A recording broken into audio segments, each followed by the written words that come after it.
तो एकदम हम वहां से ब्रश अप करते हुए चलेंगे, ठीक है? तो देख लेना एक बार।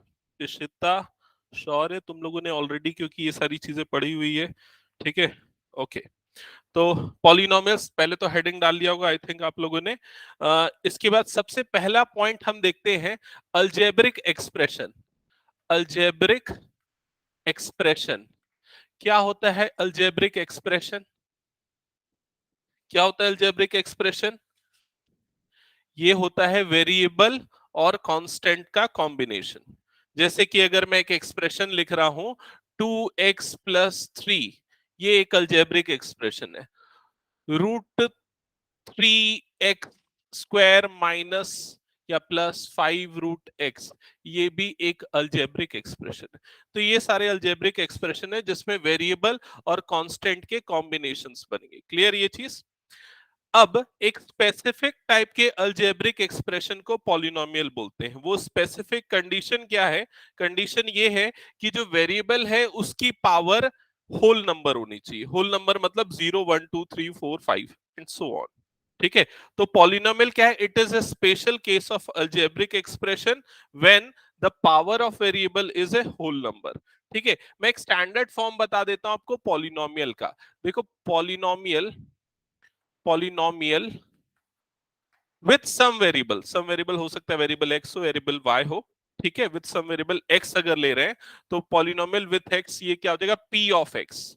पी ऑफ एक्स से रिप्रेजेंट करेंगे और इसकी एक्सप्रेशन होगी a naught plus a1x plus a2x² plus a3x³ plus so on up to an(x⁴n). ये एक्चुअल में स्टैंडर्ड फॉर्म है किसी पॉलिनोमियल का, ठीक है?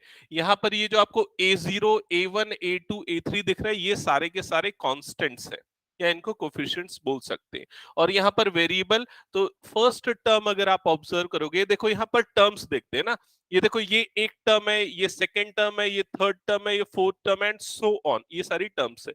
तो अगर आप फर्स्ट टर्म ऑब्जर्व करोगे तो उसमें वेरिएबल नहीं है, तो वेरिएबल की पावर उस केस में क्या है? 0, करेक्ट?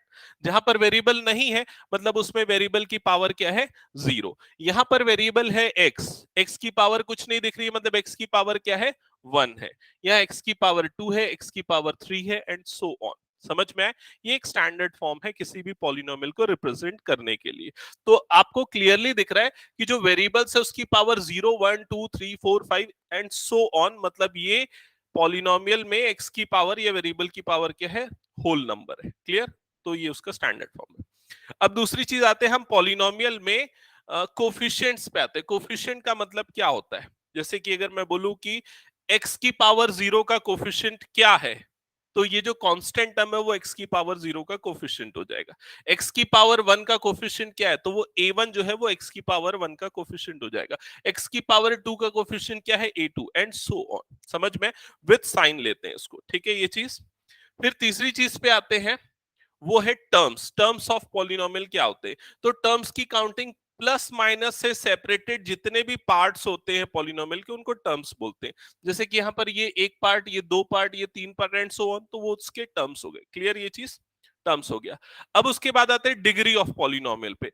डिग्री ऑफ पॉलिनोमियल क्या होता है? जो भी वेरिएबल की हाईएस्ट पावर होती है वो डिग्री होती है। जैसे कि इस केस में जो वेरिएबल है इसमें सबसे बड़ी पावर एक्स की क्या है? एन है, तो इसकी डिग्री क्या हो जाएगी? एन हो जाएगी। क्लियर ये चीज? अच्छा, पॉलिनोमियल जरूरी नहीं है कि सिंगल वेरिएबल वाला हो, वो दो वेरिएबल वाला भी पॉलिनोमियल हो सकता है, लेकिन आपके कोर्स में सिर्फ सिंगल वेरिएबल वाला पॉलिनोमियल हम पढ़ेंगे। तो सामने जो आपको पॉलिनोमियल दिख रहा है वो सिंगल वेरिएबल वाला पॉलिनोमियल। क्लियर ये सारी चीजें? अब देखो, पॉलिनोमियल का क्लासिफिकेशन किया गया है based on degree and based on number of terms. तो वो दो चीजें हम देखेंगे। सबसे पहले हम देखते हैं based on degree. Types of polynomial. Types, ये जो है ना स्टैंडर्ड फॉर्म है। अगर आपने अलजेब्रिक एक्सप्रेशन लिख लिया, ये लिख लिया, फिर उसके बाद हम लिखेंगे types, types of polynomial, types of polynomial, types of polynomial, ठीक है? टाइप्स ऑफ पॉलिनोमियल में सबसे पहले हम देखेंगे based on degree based on degree of polynomial, based on degree of polynomial. ठीक है,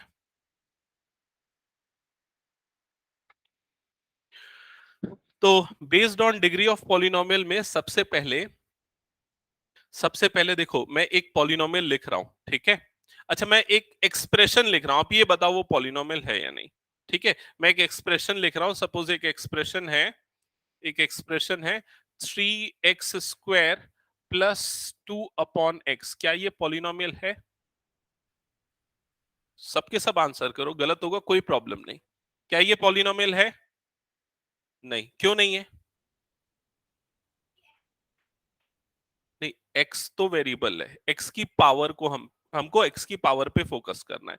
x जब ये न्यूमरेटर पे जाएगा तो ये क्या बन जाएगा, 2x की पावर क्या हो जाएगा, -1। अभी +1 है, ऊपर जाएगा तो पावर चेंज हो जाएगी, -1 हो जाएगी, साइन चेंज हो जाएगा।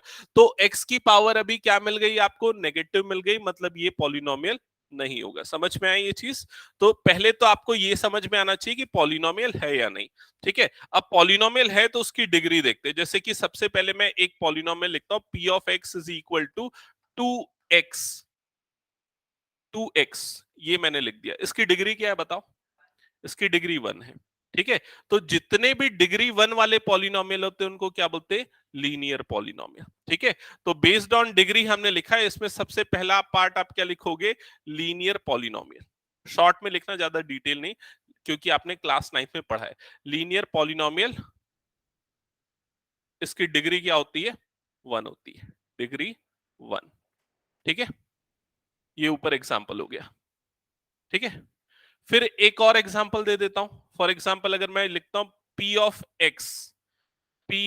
x is equal to 3x² plus 2x plus 1, degree क्या है इस पॉलिनोमियल की, 2। डिग्री 2 वाले पॉलिनोमियल को क्या बोलते हैं, किसी को पता है? Good, quadratic polynomial. डिग्री 2 वाला पॉलिनोमियल है, उसको क्या बोलते हैं, क्वाड्रेटिक, क्वाड्रेटिक पॉलिनोमियल। क्लियर ये चीज भी सबको?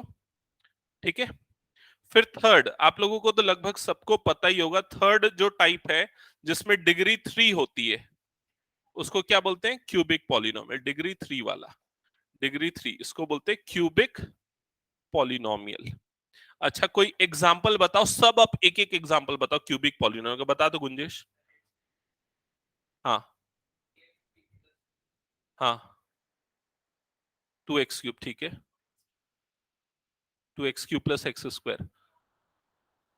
ठीक है, ठीक है, मतलब सबको क्लियर है ना? ओके, ठीक है। सो कोई भी एग्जांपल हम ले सकते हैं, p of x is equal to simply x³ अगर मैं लिख दूं तो ये भी क्यूबिक पॉलिनोमियल है। ठीक है, फिर उसके बाद डिग्री 4 वाला, good, by quadratic, by quadratic polynomial. By quadratic polynomial कौन से होते हैं, जिनकी डिग्री क्या होती है, 4 होती है। ठीक है, इसका भी कोई भी एग्जांपल लिख सकते हैं, p of x is equal to 5x⁴ plus 1, मान लो ये ले लेते हैं। ठीक है, अच्छा, डिग्री 0 वाले पॉलिनोमियल को क्या बोलते हैं, कांस्टेंट पॉलिनोमियल। गुड, ठीक है, सो डिग्री 0 वाले पॉलिनोमियल का एक एग्जांपल बता दो। Yes, p of x is equal to 1, p of x is equal to 1, ये हो गया डिग्री 0 वाला पॉलिनोमियल। इसको बोलते हैं constant polynomial, constant polynomial. Degree क्या होती है इसकी, 0 होती है। ठीक है, अच्छा, अब इतना सब समझ में आ गया ना, बेस्ड ऑन डिग्री हम पॉलिनोमियल को कैसे क्लासिफाई करते हैं। तो ये नोट कर लो, फिर मैं सबसे एक क्वेश्चन पूछूंगा, आंसर करना।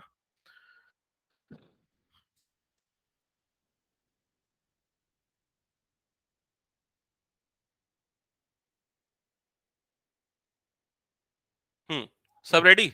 चलो, मैं यहाँ बस सामने एक पॉलिनोमियल लिख रहा हूं, आप लोग मुझे ना उसकी डिग्री बताना, आप लोग मुझे उसकी डिग्री बताना। p of x is equal to 0,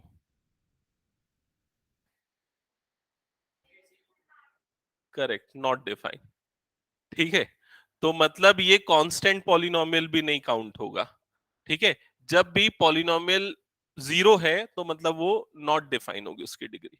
clear, ये एकदम स्पेशल केस है, बाकी सब में तो ठीक है, बाकी सब आपको समझ में आ गया। 0 के अलावा कोई भी नंबर होता ना कांस्टेंट होता ना तो वो कांस्टेंट पॉलिनोमियल की कैटेगरी में आ जाता।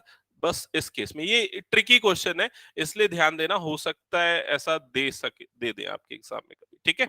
ओके चलो ये सारी चीजें हो गई। अब नेक्स्ट चीज में आप लोग डिग्री इज नॉट डिफाइंड लिख लेना इसमें, ठीक है, नोट करके लिख लेना, नोट करके लिख लेना, पी ऑफ जीरो, इसमें डिग्री नॉट डिफाइंड है, डिग्री इज नॉट डिफाइंड, ठीक है। डिग्री समझ में आ गया और उनके नाम समझ में आ गए पॉलिनोमियल्स के। अब हम आते हैं सेकेंड टाइप पे। सेकेंड टाइप मतलब based on number of terms, based on number of terms. अभी हमने बेस्ड ऑन डिग्री देखा ना, क्लासिफिकेशन, अब हम देखेंगे based on number of terms, based on number of terms, based on number of terms, ठीक है। तो टर्म्स तो आपको समझ में आ गए। टर्म्स जैसे कि अगर मैं सबसे पहले लेता हूं ये वाला, बताओ इसमें कितने टर्म है? वन। तो जिसमें वन टर्म होंगे उसको मोनोमियल बोलेंगे, समझ में आ गया। इसमें कितने टर्म्स हैं? टू टर्म्स, तो इसको क्या बोलेंगे? बायनोमियल। इसमें कितने टर्म्स हैं? थ्री, तो क्या बोलेंगे? ट्राइनोमियल। दैट्स इट, इतने ही नाम दिए गए, इसके बाद इससे ज्यादा है तो फोर टर्म फाइव टर्म ऐसे ही बोलेंगे, ठीक है। ओके अच्छा मैं एक क्वेश्चन पूछता हूँ, सब अपने अपने आंसर याद रखना, सब अपने आंसर करना। मुझे एक मोनोमियल का एग्जांपल दो, क्वाड्रेटिक मोनोमियल का एग्जांपल दो, क्वाड्रेटिक मोनोमियल। नहीं, क्वाड्रेटिक मोनोमियल, हाँ बोलो बोलो। बस करेक्ट, टू एक्स स्क्वायर। तो टू एक्स स्क्वायर कितना टर्म है इसमें? सिर्फ एक ही टर्म है, ठीक है। मोनोमियल क्यों? क्योंकि एक टर्म है और एक्स स्क्वायर आया, मतलब ये क्या है? क्वाड्रेटिक। क्लियर कंसेप्ट एकदम, ठीक है। अच्छा अब मैं ना कुछ पॉलिनोमियल्स लिखूंगा और उसके बाद आपसे पूछूंगा कि उनके कोफिशिएंट्स बताओ, एक स्पेसिफिक वेरिएबल बोलूंगा, आपको उनके कोफिशिएंट्स बताने, ठीक है। हटा दूं यहां से मैं। अच्छा ये बायनोमियल, ट्राइनोमियल, मोनोमियल ये लिख लोगे ना, स्पेस छोड़ देना, इसको लिख लेना, ठीक है। One term monomial, two term binomial, three term trinomial, trinomial. Okay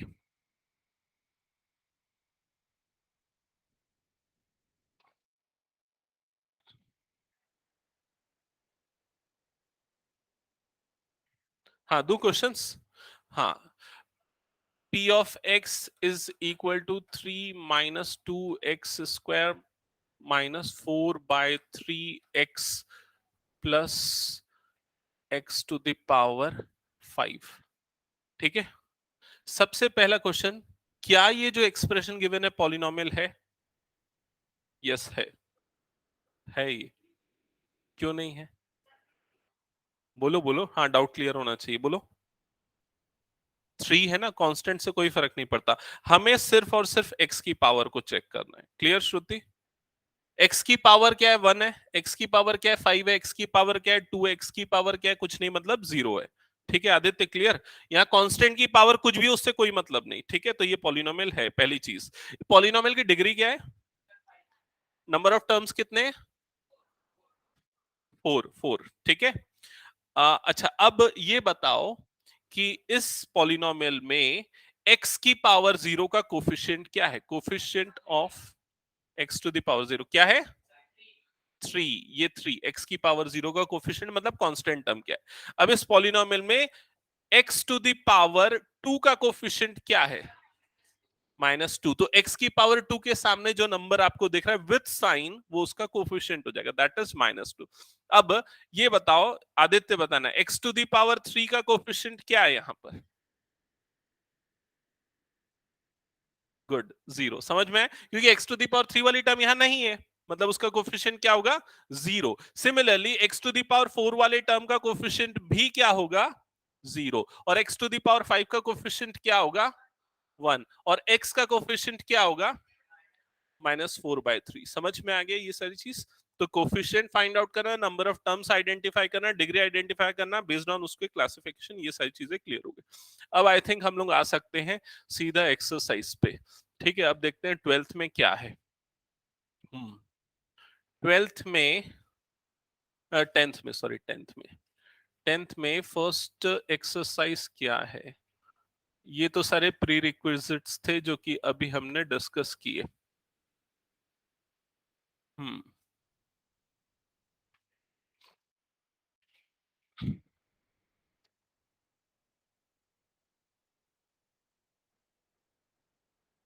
अच्छा, ठीक है। अब यहां पर ध्यान दो। अब जितने भी अलजेब्रिक एक्सप्रेशन होते हैं या पॉलिनोमियल होते हैं, सभी का दो तरह का रिप्रेजेंटेशन होता है। एक तो ग्राफ मैथमेटिकल रिप्रेजेंटेशन, जिसको अलजेब्रिक रिप्रेजेंटेशन बोलते हैं। जैसे कि अगर मैंने लिखा P of x is equal to 2, तो ये अलजेब्रिक रिप्रेजेंटेशन है। इसका ग्राफिकल रिप्रेजेंटेशन भी हो सकता है, मतलब इसका ग्राफ भी बनाया जा सकता है। तो इसका ग्राफ कैसे बनेगा, इस चीज पे आते हैं। ठीक है, तो पहले P of x is equal to 2 थोड़ा सा हो सकता है आपको मुश्किल लगे ग्राफ बनाना, तो एक इससे इजी पॉलिनोमियल ले लेता हूं। P of x is equal to x plus 1, ये एक पॉलिनोमियल ले लेते हैं। ठीक है, हम ये कौन से टाइप का पॉलिनोमियल है? बायनोमियल है, और डिग्री क्या है इसकी? 1। तो बेस्ड ऑन डिग्री क्या बोलेंगे इसको? Linear polynomial. याद रखना, लीनियर वर्ड की मीनिंग और डिटेल में हम यहां समझेंगे। ठीक है, अब इसी का हम ग्राफिकल रिप्रेजेंटेशन करते हैं। इसी का ग्राफिकल रिप्रेजेंटेशन करते हैं तो उसका ग्राफ प्लॉट करते हैं। ग्राफ प्लॉट करने के लिए P ऑफ x जो है उसको हम ले लेते हैं y, मतलब या y एक्सिस में P ऑफ x लेंगे। तो ये क्या हो जाएगा? y is equal to x plus 1 हो जाएगा। अब ग्राफ प्लॉट करने के लिए यहां पर बना देते हैं हम x एक्सिस, और यहां पर बना देते हैं हम y axis. Clear? y axis में जो हमारा आएगा वो आएगा P ऑफ x, पॉलिनोमियल आएगा। ठीक है, क्लास 9th में हमने ग्राफ बनाना सीखा था, एक बार यहां पर और देख लेते हैं। ठीक है, ग्राफ बनाने के लिए एक्चुअली आपको क्या चाहिए? पॉइंट्स चाहिए। एक्स कोऑर्डिनेट चाहिए, वाई कोऑर्डिनेट चाहिए। कैसे करते थे हम? इस तरह का बॉक्स बनाते थे और x की वैल्यू पुट करते थे, उसके रेस्पेक्ट में y की वैल्यू निकालते थे। अगर मैं x की जगह 0 रखता हूं तो y की वैल्यू क्या आएगी? 1 आएगी। 0 प्लस 1 दैट इज 1। x की वैल्यू अगर 1 रखता हूं तो y की वैल्यू क्या आएगी? 2 आएगी। तो 2 पॉइंट मिल गए। ठीक है, और भी पॉइंट्स निकाल सकते हैं, लेकिन 2 पॉइंट सफिशिएंट है लाइन का ग्राफ बनाने के लिए। तो अब ये दोनों पॉइंट्स को हम कोऑर्डिनेट एक्सिस में आइडेंटिफाई करते हैं, कहां पर आएगा। तो सबसे पहला जो पॉइंट है उसका कोऑर्डिनेट क्या है? 0,1, और दूसरे का है 1,2। तो देखो ये वाला पॉइंट जो होता है इसको क्या बोलते हैं? ओरिजिन बोलते हैं। ओ से रिप्रेजेंट करते हैं। इसका कोऑर्डिनेट क्या होता है? 0, 0। फिर उसके दिया गया 1, 2, 3, पॉजिटिव एक्स एक्सिस बोला जाता है। 1, 2, 3 पॉजिटिव वाई एक्सिस बोला जाता है। ये नेगेटिव वाई और ये नेगेटिव एक्स एक्सिस। तो ये जो पॉइंट है, जो फर्स्ट पॉइंट है 0, 1, ये वाला पॉइंट कहां पर आएगा बताओ? एग्जैक्टली इसकी लोकेशन क्या होगी? 0, 1, एक्स कोऑर्डिनेट 0, वाई कोऑर्डिनेट 1। ये वाला पॉइंट होगा वाई एक्सिस में। ये वाला पॉइंट कहां होगा? वाई एक्सिस में। देखो यहां पर होगा। समझ में आया ये चीज? ये वाला जो पॉइंट है इसका वाई कोऑर्डिनेट क्या है? 1। एक्स कोऑर्डिनेट क्या है? 0। देखो क्लास 9th में कोऑर्डिनेट ज्योमेट्री में आपने पढ़ा था, अगर किसी भी पॉइंट का एक्स कोऑर्डिनेट 0 होता है तो वो पॉइंट कहां पर आएगा? वाई एक्सिस में। समझ में आया? और वाई कोऑर्डिनेट 0 होता है तो वो पॉइंट कहां पर आएगा? एक्स एक्सिस में। ठीक है, याद नहीं तो कोई प्रॉब्लम नहीं, हम पूरे डिटेल में देख रहे हैं हम। तो 0, 1 मतलब ये वाला पॉइंट यहां पर आ गया, इसको लोकेट कर देते हैं 0, 1। ठीक है, फिर उसका नेक्स्ट पॉइंट कौन सा है? 1, 2। ये 1, 2 वाला पॉइंट कहां पर आएगा? देखो x पे 1, y पे 2, मतलब ये वाला पॉइंट यहां पर आएगा, एंड सो ऑन। और बहुत सारे पॉइंट मिलेंगे। इन दोनों पॉइंट को जब हम ज्वाइन करते हुए लाइन ड्रॉ करेंगे तो ये जो लाइन बनेगी, इस लाइन का नाम होगा y is equal to x plus 1। समझ में आया? और यही इस पॉलिनोमियल का क्या है? Graphical representation. आप लोगों को समझ में आया पॉलिनोमियल का ग्राफिकल रिप्रेजेंटेशन क्या है? ठीक है, अब आते हैं अब आते हैं इस पॉइंट पे कि ये जो ग्राफ बना, ये जो ग्राफ बना ये कैसा दिख रहा है? ये ग्राफ एक लाइन दिख रहा है। समझ में? इसीलिए इस पॉलिनोमियल को क्या बोलते हैं? Linear polynomial. आया समझ में? क्योंकि एक स्ट्रेट लाइन बनती है उसकी ग्राफ, और उसकी ग्राफ से ही उसका नाम दिया गया लीनियर पॉलिनोमियल। ठीक है, ये चीज। अब दूसरी चीज ये है कि ये जो ग्राफ बन रहा है लाइन का, ये एक्स एक्सिस को कितने पॉइंट पे कट करेगा? एक पॉइंट पे। देखो एक्स एक्सिस को एक ही पॉइंट पे कट करेगा और कहीं कट नहीं करेगा। ये जितने बार कट करेगा ना एक्स एक्सिस को, उतने जीरो निकलेंगे। तो यहां एक ही बार कट कर रहा है तो इसमें कितने जीरो होंगे? सिर्फ एक ही जीरो होंगे। समझ में आया कि नहीं ये चीज? अब जीरो कैसे निकालते थे क्लास 9th में, अगर आप लोग रिकॉल करोगे, जीरो अगर आपको इस पॉलिनोमियल का निकालना है तो इस पॉलिनोमियल को क्या कर देते थे, इक्वल टू जीरो कर देते थे, और एक्स की वैल्यू निकालते थे तो एक्स इज इक्वल टू क्या आएगा, -1। तो ये जो -1 है, ये देखो ये ही पॉइंट जो है ना उसका कोऑर्डिनेट है। समझ में? मतलब जहां पर कट कर रहा है वो उसका जीरो होगा, जितने बार कट करेगा उतने जीरो मिलेंगे। तो दो चीजें हमको पता चली कि जितने बार वो ग्राफ कट करता है उतने जीरो मिलते हैं, और जहां पर कट करता है वो पॉइंट उसका क्या होता है, जीरो होता है। क्लियर ये चीज? अब देखो जल्दी से अपनी बुक में आप लोग एक काम करो, पेज नंबर 28 ओपन करो। सबके पास बुक तो है ना? श्रुति नहीं है क्या बुक है? ठीक है, पेज नंबर 28 में एक्सरसाइज 2.1 देखो।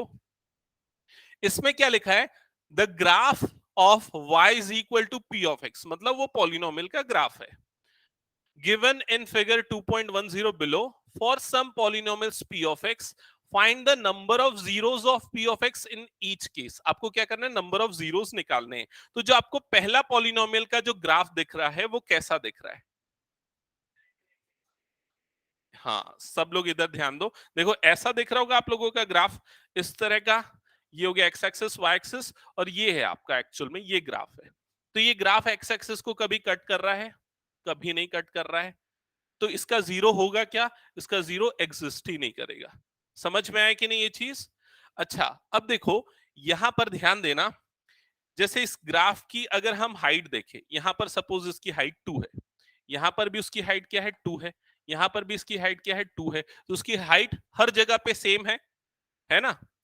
तो हर जगह पे अगर इसकी वैल्यू सेम है तो उसको हम क्या बोलेंगे, कांस्टेंट। अगर किसी चीज की वैल्यू हर जगह पे सेम होती है तो उसको हम क्या बोलते हैं, कांस्टेंट बोलते हैं। जैसे 2 की वैल्यू यहां पर जो है स्कूल जाने पे भी वही होगी, हो सकता है एक्स की वैल्यू चेंज हो जाएगी डिपेंडिंग ऑन क्वेश्चन क्या है। समझ में आ रहा है? तो यहां पर इसकी हाइट हर पॉइंट पे सेम आ रही है, तो इसलिए ये जो ग्राफ बन रहा है ये किसका ग्राफ है, कांस्टेंट पॉलिनोमियल का ग्राफ है। समझ में आया? और कांस्टेंट पॉलिनोमियल का जीरो एग्जिस्ट नहीं करता।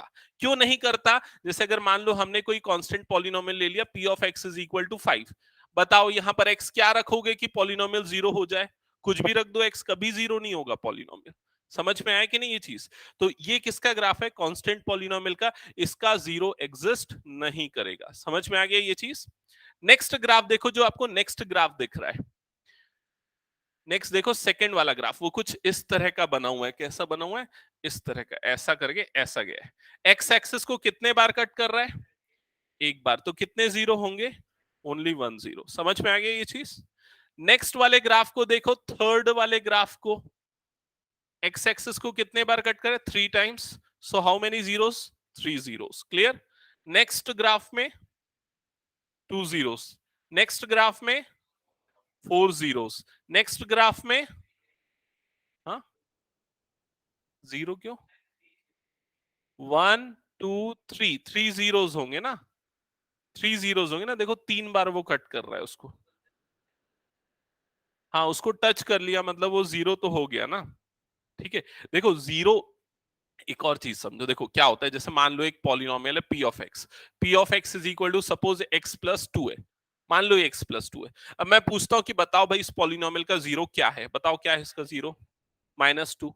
समझ में आ गया? -2 क्यों है इसका जीरो? क्योंकि x जब आप -2 रखोगे तो पॉलिनोमियल की वैल्यू क्या हो जाएगी, जीरो हो जाएगी। समझ में? अब ये जो p ऑफ x की वैल्यू जीरो हो गई, तो जब हम ग्राफ प्लॉट करते हैं तो p ऑफ x एक्चुअली कहां पर लेते हैं हम, y एक्सिस में लेते हैं। तो y एक्सिस में लेते हैं तो y एक्सिस की वैल्यू जीरो हो गई, मतलब इसकी हाइट क्या हो गई, जीरो हो गई। समझ में आएगी नहीं ये चीज? तो ये उसका ग्राफिकल मीनिंग है, जहां पर वो कट कर रहा है वहां पर पॉइंट वाई एक्सिस की वैल्यू जीरो है, हाइट जीरो है, मतलब वो आपका जीरो देगा। क्लियर? तो ये सिंपल क्वेश्चन था। ऐसा क्वेश्चन कई बार बोर्ड एग्जाम में 1 मार्क के लिए पूछा गया है। कई बार मतलब ऐसा कि 3-4 साल में एक बार ऐसा। ठीक है? ठीक है। सो आई होप ये आपको फर्स्ट ग्राफिकल रिप्रेजेंटेशन समझ में आ गया होगा। अब जो मैं टॉपिक कराने वाला हूं दैट इज मोस्ट इंपॉर्टेंट। ठीक है? वो सबसे इंपॉर्टेंट टॉपिक है, तो आप हेडिंग डालो। इससे क्वेश्चन डेफिनेटली आएगा जो अभी मैं टॉपिक बता रहा हूं। ठीक है? हेडिंग डालना, zeros zeros of quadratic polynomial, zeros zeros of quadratic polynomial and and their relationship and their relationship with coefficients with coefficients। ठीक है, तो अब यहां पर हम क्या देखेंगे, जीरोस ऑफ क्वाड्रेटिक पॉलिनोमियल और उनके रिलेशनशिप कोफिशिएंट्स के साथ। ठीक है, स्पेसिफाई किया है क्वाड्रेटिक पॉलिनोमियल और उसके क्या बोल रहा है, जीरोस, जीरोस के बारे में बोल रहा है और उसके कोफिशिएंट्स के बारे में बोल रहा है। ठीक है, तो यहां पर हम जो भी आगे का सॉल्यूशन करेंगे उसमें हमेशा ये जो क्वाड्रेटिक पॉलिनोमियल है उसका स्टैंडर्ड फॉर्म लेंगे a x square plus b x plus c. ये क्या है, standard form of quadratic polynomial, standard form of quadratic polynomial, ये हम कंसीडर करेंगे थ्रू आउट दिस सॉल्यूशन। ठीक है, ध्यान नहीं दे रहा तू आदित्य, नोट किया ये सब, क्यों? हाँ, यहां तक सबको क्लियर? ठीक है, तो ये बोलेंगे, इसको बोलेंगे स्टैंडर्ड फॉर्म। अच्छा, अभी क्वाड्रेटिक पॉलिनोमियल है मतलब डिग्री 2 है, डिग्री 2 है तो इसमें कितने जीरोस मिलेंगे, 2 जीरोस मिलेंगे, मैक्सिमम 2 जीरोस मिलेंगे। देखो जितनी डिग्री होती है ना मैक्सिमम उतने जीरोस होते हैं। डिग्री 1 तो 1 जीरो, डिग्री 2 तो 2 जीरो, डिग्री 3 तो 3 जीरोस। समझ में आई ये चीज? नहीं हुआ क्लियर? क्लियर हो गया? ठीक है, तो इसमें मैक्सिमम कितने जीरोस मिल सकते हैं, 2 जीरोस मिल सकते हैं। क्लियर? तो जो 2 जीरोस होंगे ना उनको भी स्पेसिफिक नाम देंगे alpha and beta through out this process. ठीक है, सो ये स्टैंडर्ड फॉर्म हो गया। And let the zeros let the zeros of p of x are alpha and beta. तो अल्फा और बीटा इनको हम बोलेंगे जीरोस किसके, ये वाले पॉलिनोमियल के। ठीक है, ये वाले पॉलिनोमियल के जीरोस।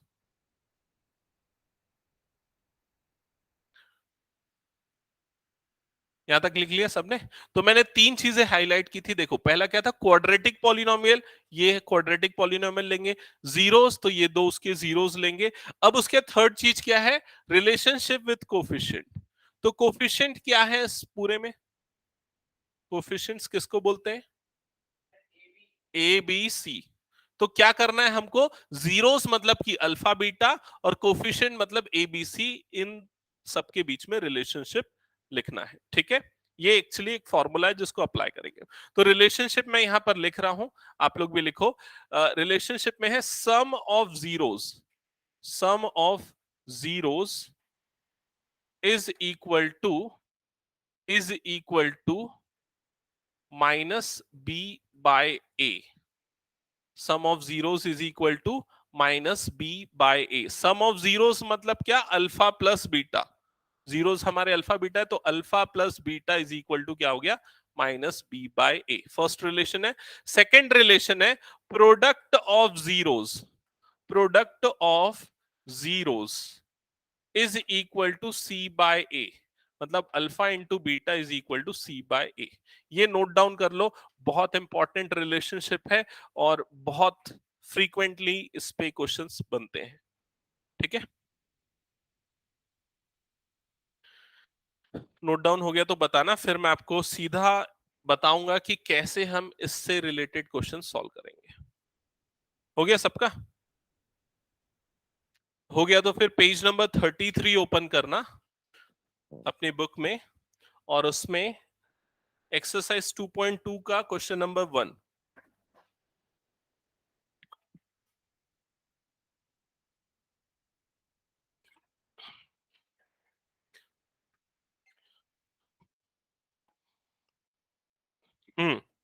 सो क्वेश्चन नंबर 1 में क्या लिखा है, देखो क्या लिखा है heading, find the zeros of following quadratic polynomial. मतलब पहले आपको क्या करना है, जीरोस निकालना है।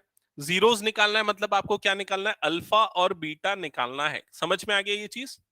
फिर उसके बाद क्या बोला है, and verify the relationship between zeros and coefficient. फिर आपको वेरीफाई करना है रिलेशनशिप। क्या रिलेशनशिप वेरीफाई करना है? Alpha plus beta is equal to minus b by a and alpha into beta is equal to c by a. आपको ये relationship verify करना है। समझ गए? तो चलो स्टार्ट करते हैं। इसका फर्स्ट पार्ट क्या है वो देखते हैं। क्या है इसका फर्स्ट पार्ट? फर्स्ट क्वेश्चन क्या है? Okay, x square minus 2x minus 8, ये है आपका फर्स्ट। ठीक है, अब ध्यान दो कैसे इसको सॉल्व करेंगे। सबसे पहले तो ये जो भी पॉलिनोमियल हमको गिवन है सारे क्वाड्रेटिक है। देखो जितने भी पार्ट है उसमें सारे क्वाड्रेटिक है। ठीक है, सारे को हम स्टैंडर्ड फॉर्म से कंपेयर करेंगे। तो स्टैंडर्ड फॉर्म क्या था? अभी मैंने लिखाया था plus b x plus c. ये स्टैंडर्ड फॉर्म से कंपेयर करेंगे।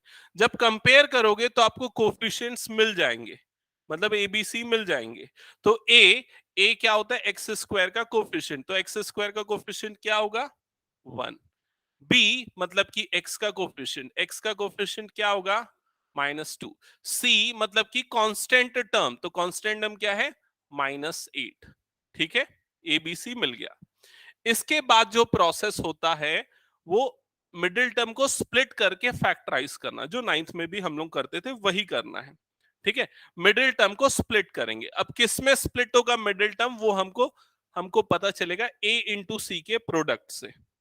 ठीक है, तो ए इंटू सी ये प्रोडक्ट क्या आ जाएगा? 1 इंटू -8, मतलब -8 आ जाएगा। समझ में आए? अब हम क्या करेंगे, ध्यान से समझना। सबसे बड़ी प्रॉब्लम बच्चों को यहीं पर होती है। कई लोगों को समझ में आ जाता है लेकिन कई लोगों को प्रॉब्लम होती है, इसलिए ध्यान से सुनो। अब हम क्या करेंगे, ये जो -8 है ना, इसके हम निकालेंगे फैक्टर, और ऐसा फैक्टर पेयर लेंगे जिसको सम करने पे -2 आ जाए। तो 8 के फैक्टर क्या होते हैं? 8 इंटू 1 होता है, लेकिन दोनों का सम 2 नहीं होता। 2 इंटू 4 होता है, 2 और 4 को अगर ऐड करेंगे तो सम 6 आएगा, लेकिन यहाँ पर -8 है, मतलब एक नंबर क्या होगा? नेगेटिव, और दूसरा नंबर क्या होगा? पॉजिटिव।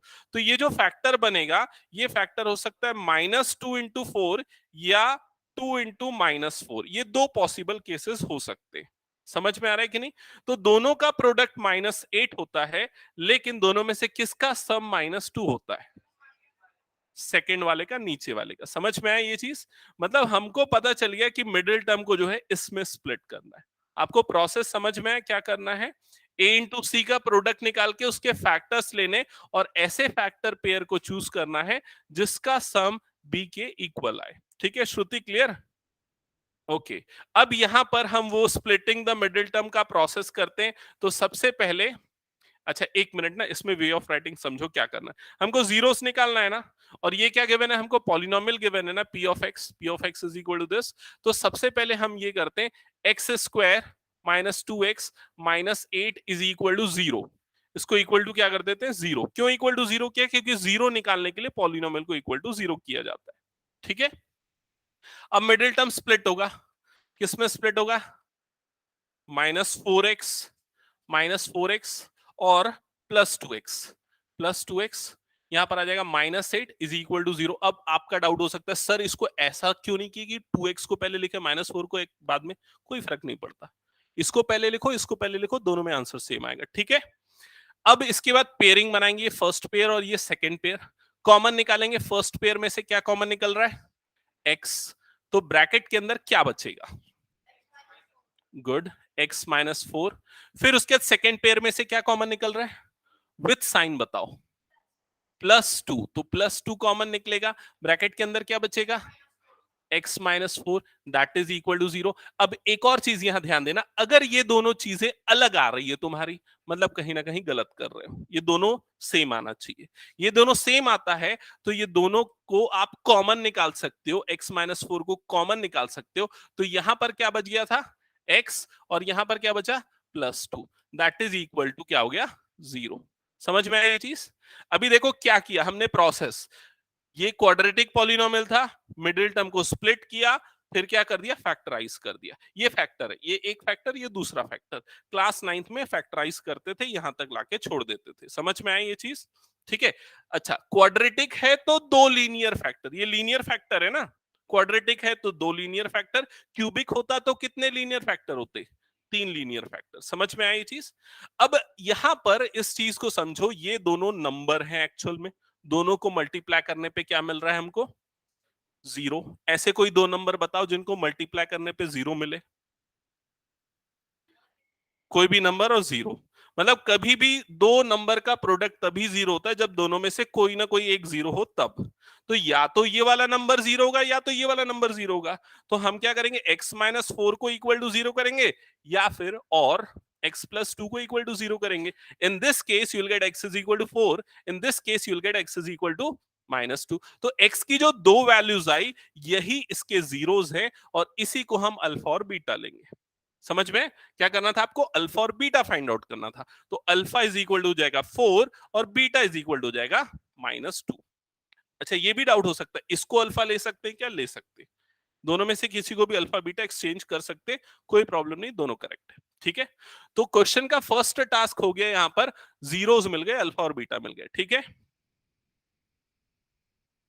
यहां तक हो गया सबका, तो बताना फिर मैं आगे बढ़ूंगा।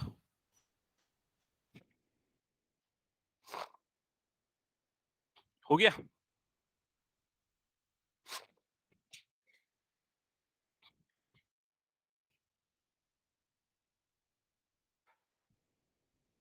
ओके, अब देखो यहां तक होने के बाद, यहां तक होने के बाद दूसरे पार्ट में क्या लिखा है, इसमें रिलेशनशिप वेरीफाई करना है। ठीक है, तो यहां ध्यान दो, हमने एबीसी पहले ही निकाल लिया था, एबीसी निकल गया, अल्फा और बीटा की वैल्यू अभी आ गई। अल्फा और बीटा क्या क्या आया था बताना एक बार, फोर और माइनस टू, ये अल्फा और बीटा आया था। ठीक है, अब रिलेशनशिप वेरीफाई करना है, मतलब ये दोनों रिलेशनशिप वेरीफाई करना है। तो सबसे पहले हम एक काम करते हैं, फर्स्ट वाले रिलेशनशिप पे आते हैं।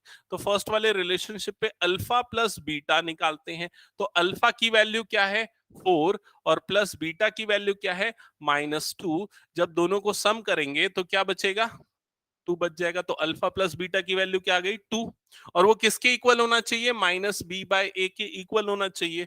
तो अब हम निकालते हैं माइनस बी बाय ए की वैल्यू। तो यहां पर देखो माइनस बी, तो बी माइनस टू है, एक और माइनस बाहर लगा हुआ है, तो minus of minus two divided by a की वैल्यू क्या है, वन है, तो ये क्या आ जाएगा, two by one, that is equal to two. समझ में आ गया ये चीज? तो फर्स्ट वाला रिलेशनशिप वेरीफाई हो गया कि अल्फा प्लस बीटा की वैल्यू किसके इक्वल होगी, माइनस बी बाय ए के इक्वल होगी। समझ में आ गई ये चीज? अब सेकेंड वाले रिलेशनशिप को वेरीफाई करते हैं, अल्फा इंटू बीटा। तो पहले हम अल्फा इंटू बीटा निकालते हैं। हमारे पास अल्फा की वैल्यू फोर थी, बीटा की वैल्यू माइनस टू थी, तो फोर इंटू माइनस टू क्या हो जाएगा, माइनस एट हो जाएगा।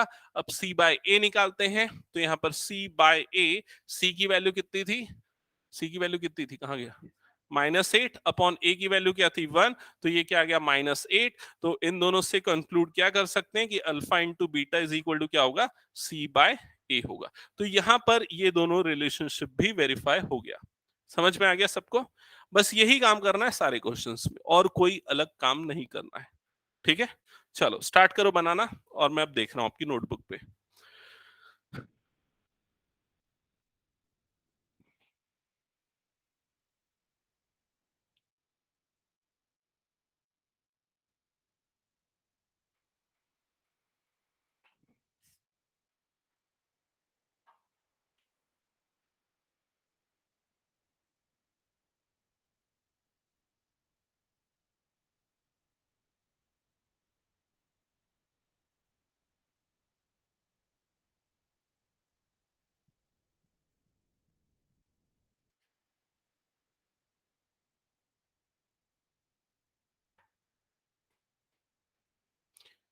ये इरेज कर दो क्या? हम्म, बचा हुआ है क्या, कृतिका बचा है? ठीक है,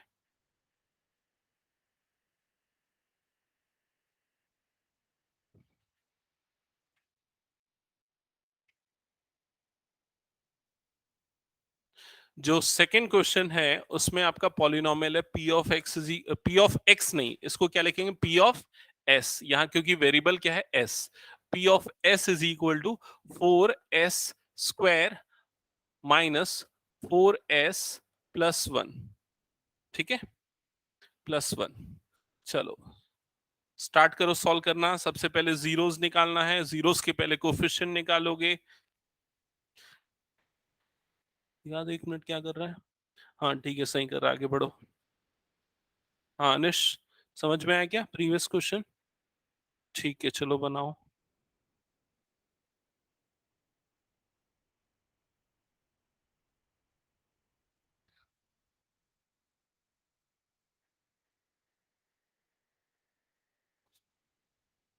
हाँ ठीक है, सही कर रहा है, बनाते चलो। हम्म,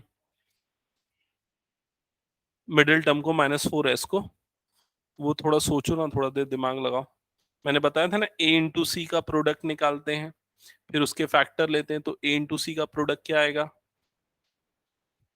हाँ ठीक है, करेक्ट है।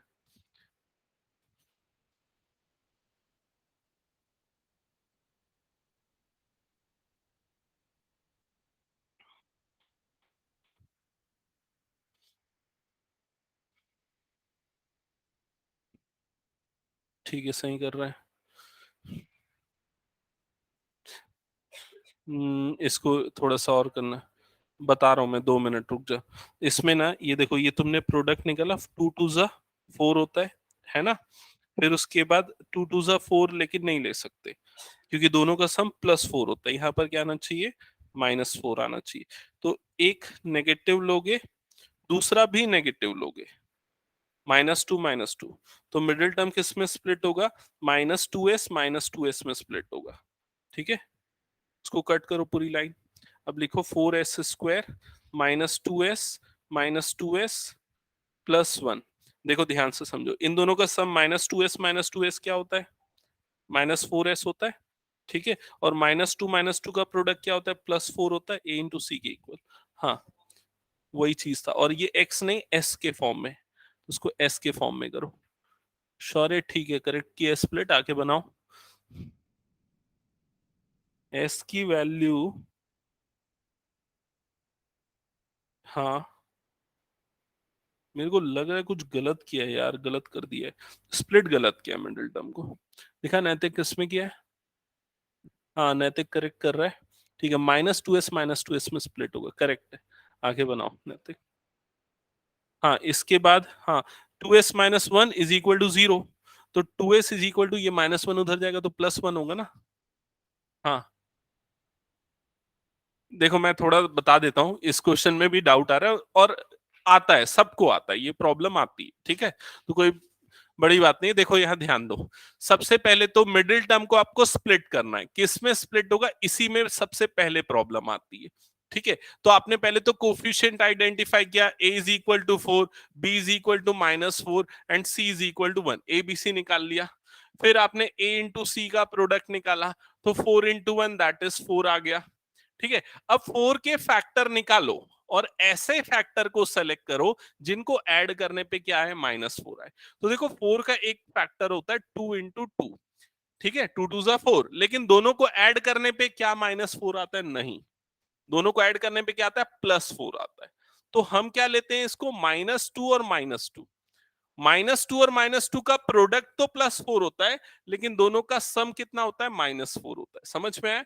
तो इसलिए मिडिल टर्म किस में स्प्लिट होगा? -2s और -2s पे। अगर आपने गलत किया या सही किया, डाउट है, तो आप इन दोनों को ऐड करके देखो, ये आ रहा है कि नहीं। आ रहा है, मतलब आपने सही स्प्लिट किया। ठीक है, तो इस पे स्प्लिट होगा। पहला स्टेप यहां पर है। मिडिल टर्म स्प्लिट होने के बाद कॉमन निकाला जाता है, तो ये पेयर बना के हम कॉमन निकालेंगे। फर्स्ट पेयर में से क्या कॉमन निकलेगा? 2s, 2s कॉमन निकल जाएगा। तो यहां से एक 2 निकल गया, तो एक 2 बच जाएगा, 2 2 जा 4। यहां से एक s निकल गया, तो एक s बच जाएगा, और ये 2s पूरा निकल गया, मतलब 2s-1 बचेगा। यहां से कुछ कॉमन नहीं निकल सकता, हम -1 कॉमन निकालेंगे। देखो यहां पर भी कंफ्यूजन होता है बच्चों को, -1 जब निकलता है ना ब्रैकेट से, तो सारे टर्म के साइन रिवर्सल हो जाते। तो ये जो 2s था अब वो पॉजिटिव हो जाएगा, और ये +1 था वो क्या हो जाएगा? नेगेटिव हो जाएगा। क्लियर? अब ये दोनों टर्म्स हम कॉमन निकाल सकते हैं। तो यहां पर ये दोनों जब कॉमन निकलेगा, 2s-1 पहला फैक्टर, और दूसरा फैक्टर भी क्या आ जाएगा? 2s-1, यही आएगा। तो दोनों फैक्टर क्या आ रहे हैं? सेम आ रहे हैं। अब दोनों को एक एक करके जीरो करेंगे। 2s-1 is equal to zero और 2s-1 is equal to zero. बोलो।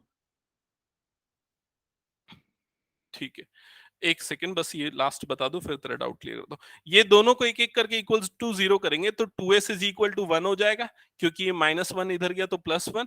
फिर 2 को क्रॉस मल्टीप्लाई करेंगे तो s की वैल्यू 1/2 आ जाएगी। s is equal to 1/2। यहां पर भी s की वैल्यू 1/2 ही आएगी, तो अल्फा और बीटा दोनों की वैल्यू सेम है, 1/2 एंड 1/2। समझ में आया? इसके बाद क्या करना है, वो रिलेशनशिप वेरीफाई करना है, वो करो। हाँ आदित्य बता। देख भाई, ये जो सेकंड वाला पेयर है, इसमें कुछ कॉमन है क्या? कुछ भी नहीं है। तो हम क्या कर देते हैं, -1 कॉमन निकाल लेते हैं। -1 कॉमन निकलेगा तो ये 2s जो है नेगेटिव था पहले, अब क्या हो जाएगा, पॉजिटिव। ये 1 पॉजिटिव था, वो क्या हो जाएगा, नेगेटिव। ऐसा इसलिए किया सो दैट ये दोनों सेम हो जाए। समझ में आई ये चीज? हाँ। और अनिश कुछ डाउट इसमें?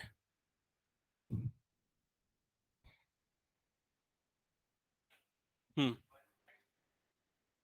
देख इधर, ये वाला -1 इधर गया तो क्या हो गया, +1 हो गया।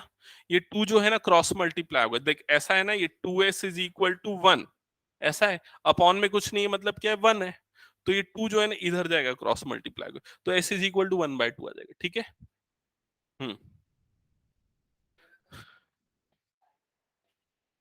अरेंज करना पड़ेगा।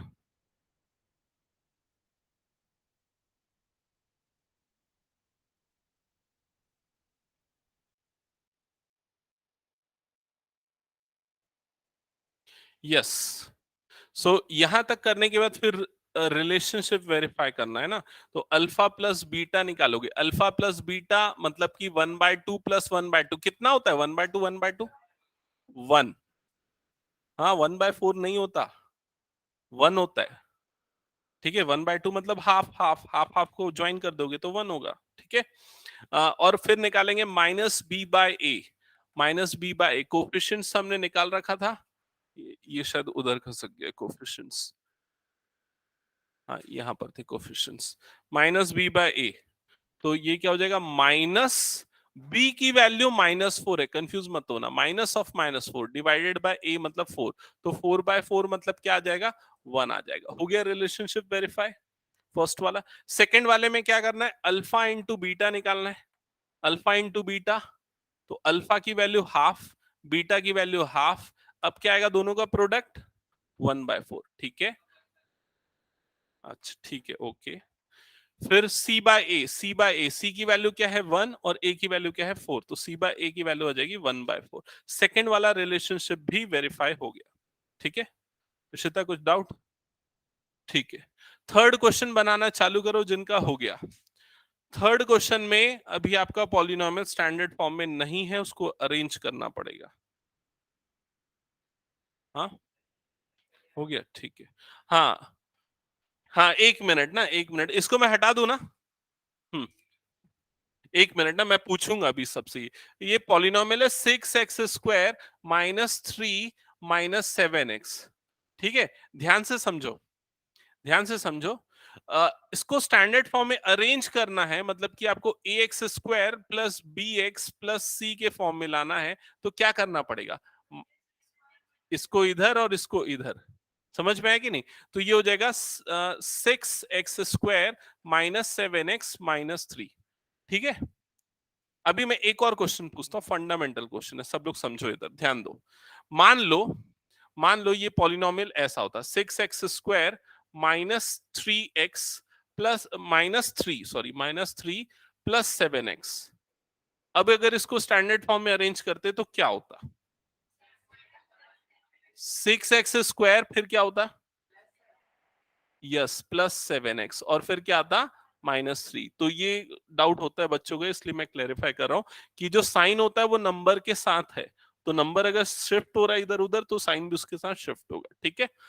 तो यहां पर ये हो गया आपका पॉलिनोमियल का स्टैंडर्ड फॉर्म। अब कोफिशिएंट्स निकालेंगे एबीसी। अनिश यहाँ पर मेरे को बता दो एबीसी की वैल्यू क्या क्या होगी। ठीक है, बी की नहीं, क्या होगी बता, इन दोनों को कंपेयर करके बता। ए तो सही बताया तूने, बी क्या होगा बता इन दोनों को कंपेयर करके, फिर से सोच और बोल। बी की वैल्यू पहले क्या बोला था, 7, लेकिन उसके सामने में क्या लगा है, तो क्या होगा -7, और सी की वैल्यू बता, -3, करेक्ट, ठीक है, क्लियर अभी।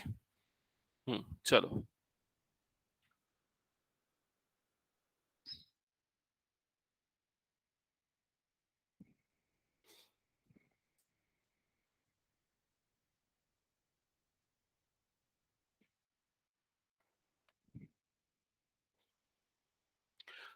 So further 6x² -7x-3, आपने ये प्रोडक्ट इज इक्वल टू 0 है ना, इज इक्वल टू 0, आपने प्रोडक्ट a इंटू सी तो निकाल लिया होगा, a इंटू सी मतलब 6 इंटू -3, तो ये कितना आ रहा होगा -18। यहां तक हो गया क्या सबका? हाँ। इसके बाद अब ये -18 का फैक्टर निकाल रहे होगे, है ना। 9 और 7 करेगा तो 9 7 जा कितना होता है 63, तो ये भाई ये 18 का फैक्टर कैसे हुआ, है ना। -9 और +2, 9 2 जा 18, ठीक है, और डिफरेंस देखना पड़ेगा, है ना।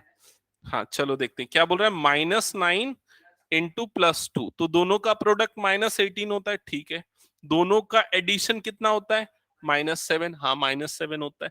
तो मिडिल टर्म किस में स्प्लिट होगा, ये मिडिल टर्म को स्प्लिट करेंगे जब हम, तो किस में होगा, -9x और +2x में स्प्लिट होगा, ठीक है ये चीज। बाकी फर्स्ट और लास्ट टर्म में कोई चेंजेस नहीं होगा, फर्स्ट और last term as it is रहेंगे, 6x² और -3 इज इक्वल टू 0। इसके बाद शायद आप लोग बना लोगे, चलो बनाओ, और अगर किसी का कोई डाउट तो पूछो। हाँ इसको मैं बताता हूँ ना, ये अलग टाइप का बनेगा, इसके पहले के हो गए पूरे। हम्म, इसके अलावा एक और क्वेश्चन होगा ना इसमें, ये वाला बना देना, 7th 6th वाला। बन गया तेरा गुंजेश, दिखा क्या है जीरोस।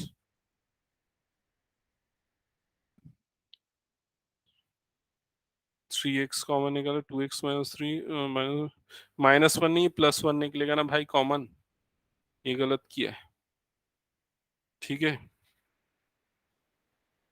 उसीलिए उसको बाद में प्लस कर दिया है, मतलब जुगाड़ करके आंसर लाया है।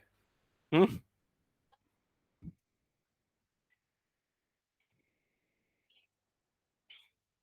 नहीं नहीं, इधर तुम ठीक से क्यों नहीं करता है भाई तू, तो वो सेकंड लाइन कहाँ लिखा है जो मैंने स्प्लिट किया मिडिल टर्म को, अच्छा ये लिखा है, ये लिखा है। हाँ तो अभी देख इसके बाद ये वाला लाइन में कट कर रहा हूँ, पेयर बना, ये पहला पेयर और ये दूसरा पेयर, पहले पेयर में से क्या कॉमन निकलेगा, 3 निकलेगा, क्योंकि दोनों 3 से डिवाइड हो सकता है, x निकलेगा, समझ में। तो ब्रैकेट के अंदर देखिए यहाँ 3 निकल गया, तो कितने टाइम्स हो जाएगा, 2x-3, समझ में आया। फिर यहां से कुछ कॉमन निकल रहा है, नहीं निकल रहा है, तो +1 निकाल दे, तो क्या बच जाएगा यहाँ पर, 2x-3। अरे ठीक है ना, 1 से मल्टीप्लाई कर दे वही तो आएगा। हम्म, उसको छोड़ दे, ये वाला बना 6 वाला, 6 वाला बना, हाँ सही हुआ है, सही कर रहा है, लेकिन आगे अभी छोड़ देना, 6 बना उसको, हाँ। 3/2 1/3, -1/3 की 1/3, तो यहाँ माइनस नहीं लिखा है, एक मिनट ना, 3x कॉमन निकला, 2x -3 +1, ठीक है, 3/2 और -1, ठीक है, 3/2 -1/3 आया था ना उसका, वाले का लास्ट वाले का, 3/2 -1/3, हाँ ठीक है, वेरीफाई कर लो रिलेशनशिप, 3/2 -1, ठीक है, करेक्ट है, ठीक है। श्रुति बना क्या वाला क्वेश्चन,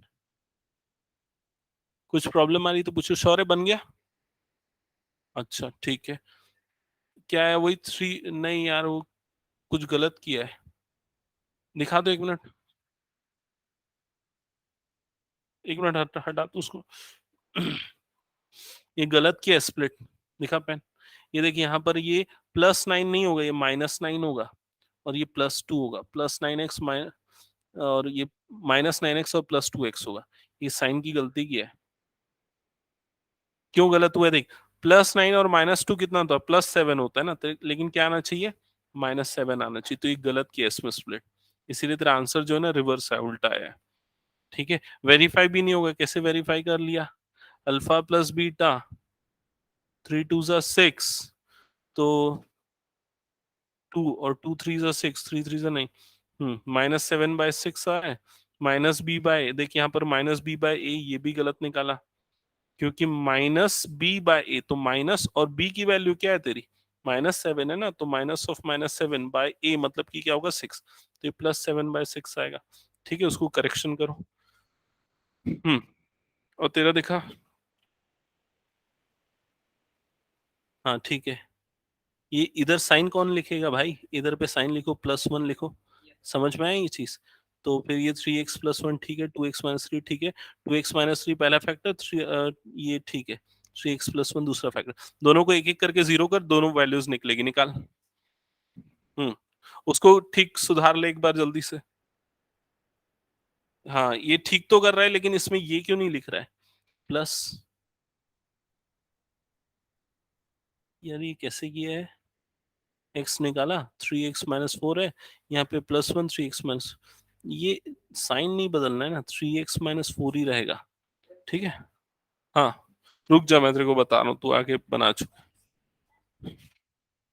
उसको छोड़ दो, जिनका थर्ड हो गया ना वो सिक्स्थ करना, सिक्स्थ करोगे ज्यादा बेटर होगा। हाँ ठीक लग रहा है, इसका भी सेम आएगा, एक बार चेक कर दो, उससे मैच कर, उसका मैं चेक। 3x कॉमन निकलेगा भाई, देख 3x कॉमन निकलेगा।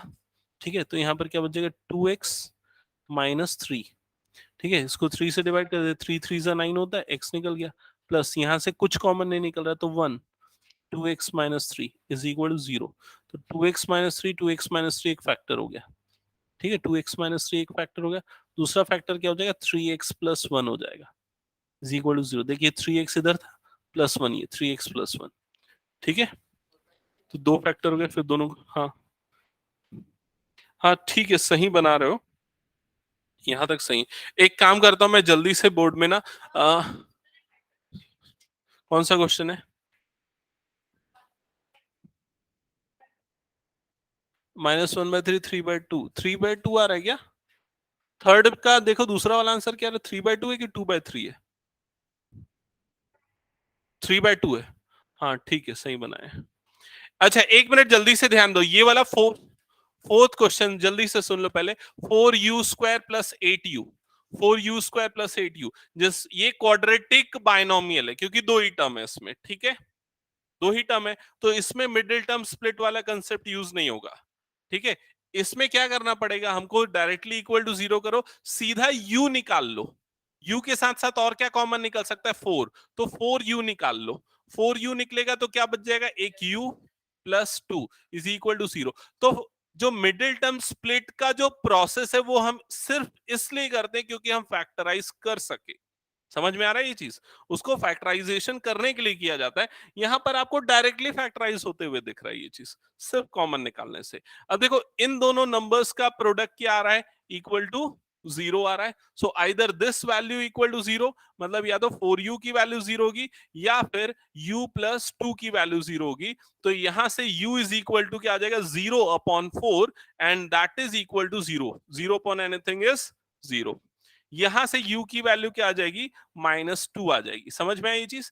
ये +2 उधर गया तो क्या हो जाएगा? -2। तो alpha is equal to 0 and beta is equal to क्या हो गया? -2 हो गया। ये मिल गए आपके जीरोस, निकल गए। क्लियर ये चीज? जीरोस निकलने के बाद अब आपको क्या करना है? अब आपको क्या करना है? रिलेशनशिप वेरीफाई करना है। तो रिलेशनशिप वेरीफाई करने के लिए सबसे पहले आप क्या करोगे? अल्फा प्लस बीटा निकालोगे। तो अल्फा प्लस बीटा क्या होगा? देख के बताओ। -2। फिर आप क्या करोगे? -b/a निकालोगे। तो -b की वैल्यू क्या है? b मतलब कि मिडिल टर्म, मिडिल टर्म ये क्या है? 8। ठीक है, -8/a, a मतलब क्या हो गया? 4। तो ये क्या हो जाएगा? -8/4 मतलब कितना आ जाएगा? -2। समझ में? तो देखो, दोनों वैल्यू सेम आ गई, ये दोनों वैल्यू सेम आएगी, मतलब फर्स्ट रिलेशनशिप क्या हो गया? वेरीफाई हो गया। फिर उसके सेकंड रिलेशनशिप के लिए क्या करेंगे? अल्फा इंटू बीटा निकालेंगे। अल्फा इंटू बीटा मतलब कि इन दोनों का प्रोडक्ट। क्या आएगा इन दोनों का प्रोडक्ट? 0 आएगा। फिर क्या निकालेंगे? C बाय A निकालेंगे। C मतलब कि कांस्टेंट टर्म, इसमें कांस्टेंट नहीं है, मतलब C की वैल्यू क्या हो गई? 0 डिवाइडेड बाय A मतलब कि इसका coefficient that is 4, so 0 upon anything that is 0, तो C बाय A की वैल्यू 0 आ गई। रिलेशनशिप यहां पर भी वेरीफाई हो गया। दैट्स इट, बस इतना ही था। समझ में आई ये चीज? ओके ऐसे क्वेश्चन अब बहुत सारे हैं प्रैक्टिस करने के, मैं आप लोगों को आज व्हाट्सएप करता हूं, उसको सॉल्व करना। अच्छा एक और है इसमें, क्वेश्चन नंबर 6, मतलब फर्स्ट का 6th वाला, उसको ट्राई करके देखना, और कुछ क्वेश्चंस मैं व्हाट्सएप कर रहा हूं, उसको भी ट्राई करना, ठीक है?